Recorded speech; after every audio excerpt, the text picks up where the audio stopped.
All right, for the squat isometric, this is a nice basic exercise, and all it is we're setting up in a squat stance, sinking into the bottom position of a squat, and just holding this bottom position for the desired amount of time.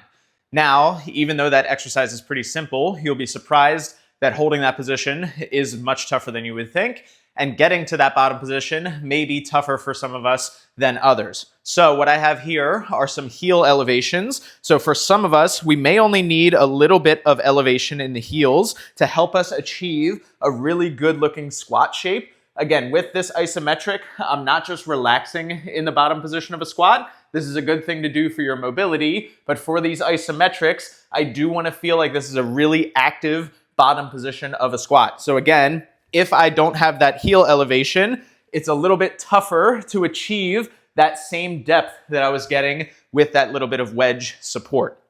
Some of us may only need a little bit. Some of us may need a whole lot of help in that ankle department to help us get to the bottom position of a squat and still keep nice, good mechanics. Just as a reminder for your mechanics, you want to set up with your feet about shoulder width apart. If you're going with the higher wedges, your feet will be a little bit closer, and that's okay. But feet are relatively straight ahead. Weight is nice and even from heel to toe. Sit the butt back like you're sitting back into a chair, and then open those hips. Think about driving the knees out to the side slightly as I sink into that deep bottom position. And again, the isometric, we're just holding for the prescribed amount of time.